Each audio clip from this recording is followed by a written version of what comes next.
Lady yields back, and Chair recognizes Mr. Roy from Texas. 5 minutes. I thank the Speaker. I noticed there's been a lot of comments about, this being dangerous. This is dangerous. This empowerment of Article 1 in the Constitution, the People's House and the Senate, it's dangerous to empower Congress.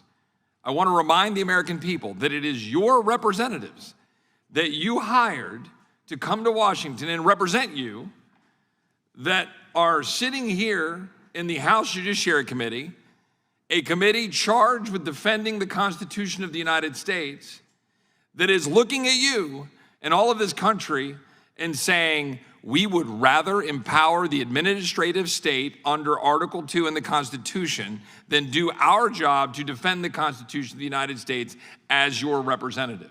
That is what your representative is saying to you. And they're saying it emphatically. They are saying it with passion.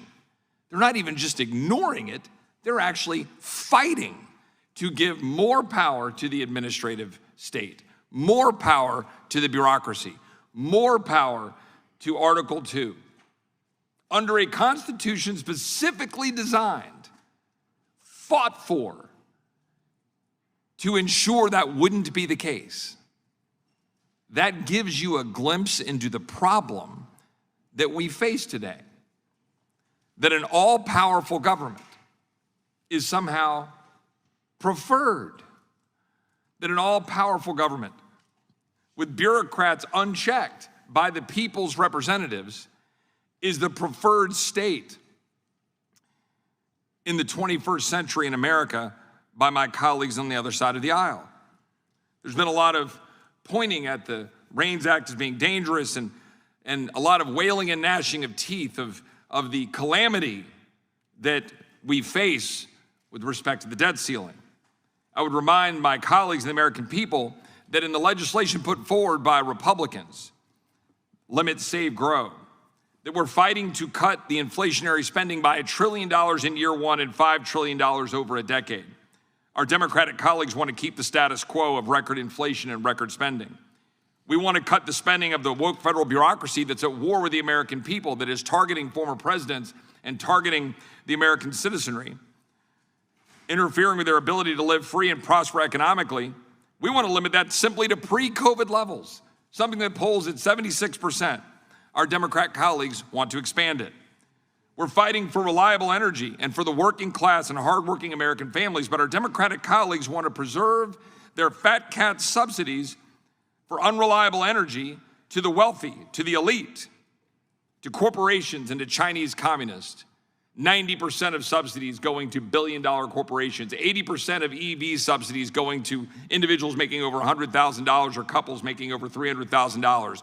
That is your modern Democratic Party, the party of corporate subsidy.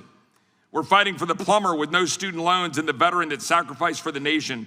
Democrats are bailing out people with master's degree in gender studies. We are fighting for poor and middle-class Americans that are already targeted by the Internal Revenue Service at higher rates. Black Americans 3 times more, poor 5 times more. Democrats, not yet. Democrats want to expand the IRS to go after those Americans even more. We are fighting to reassert Congress's role right here in this committee. We're debating this matter over an executive branch pumping out new regulations that cost hundreds of billions of dollars.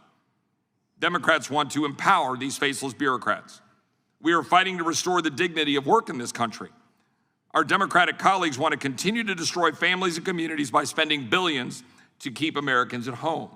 We simply want to restore the work requirements that Bill Clinton signed and Joe Biden voted for, and our colleagues can't even sit down to agree to that which was already accepted previously by our Democratic colleagues.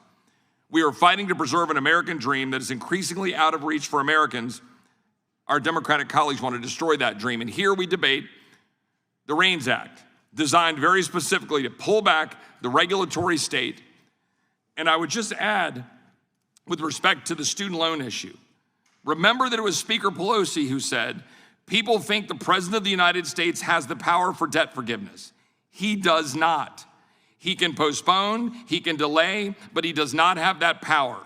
That has to be an act of Congress. And here we are with our Democratic colleagues in the Judiciary Committee yielding that power, not wanting to reclaim that power. I yield back.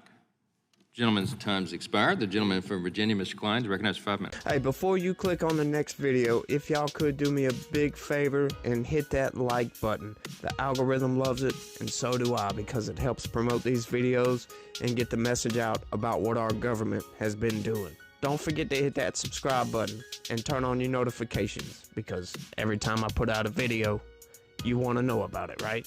Thanks again, and have a good one. See you on the next one. Peace.